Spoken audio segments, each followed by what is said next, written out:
Sabe, o destino de uma pessoa pode mudar num piscar de olhos. E o mais curioso é que às vezes não é por uma grande tragédia, não. É por um desejo silencioso que vai crescendo ali, no coração. Hoje a gente vai mergulhar na história de Geazi.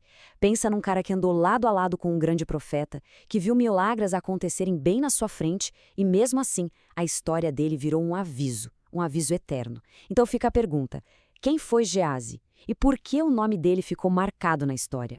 Essa pergunta aqui, ela é o centro de tudo. É o que guia a nossa análise. Porque a história dele não é simples, não é preto no branco. É um paradoxo que força a gente a olhar além do óbvio. Vamos entender isso juntos. Primeiro, vamos situar o Geazi. Ele não era um servo qualquer, tá? Ele era o braço direito, o assistente pessoal, a testemunha ocular do ministério de Eliseu. Isso significa que ele vivia e respirava milagres. Ele estava aprendendo diretamente com o profeta, com acesso a um poder divino que pouquíssimas pessoas na história chegaram a ver de perto. Ele era basicamente o aprendiz do homem mais poderoso de Israel naquela época. Então, no papel, Geazi era o discípulo de Eliseu.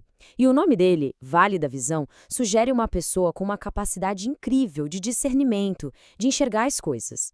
Só que, como a gente vai ver, essa visão acabou ficando turva, o que mostra que, no fim das contas, o nome de alguém nem sempre define quem a pessoa realmente é.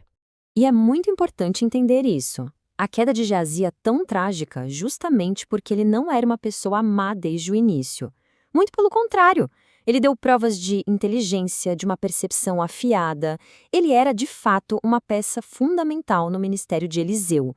Olha só que interessante a inteligência do Geazi em ação. Quando Eliseu quis recompensar a mulher sunamita pela hospitalidade, foi o Geazi e ninguém mais que sacou o que ela realmente queria: um filho. A percepção dele abriu caminho para um milagre. Mas tem um mas aí. Anos depois, o menino morre. Geazi é enviado com o cajado do profeta e nada. Não acontece nada. Isso já acende um alerta, né? Já nos dá uma pista sutil da diferença entre simplesmente carregar um objeto de poder e ter integridade espiritual para de fato usá-lo. E é aqui que a história muda de rumo. O ponto de virada que selou o destino de Geazi para sempre. Tudo começa com a chegada de Naaman, o poderoso comandante sírio. A cena é grandiosa, né? Naaman, um homem de poder imenso, é curado de uma doença que não tinha cura. Como gratidão, ele oferece uma verdadeira fortuna. Só que Eliseu recusa tudo. Ele estabelece ali um princípio poderoso: a graça de Deus não se compra. Para Naaman, isso foi uma surpresa. Para Geazi, foi algo incompreensível. Talvez ele já enxergasse o poder espiritual como um caminho para a riqueza material.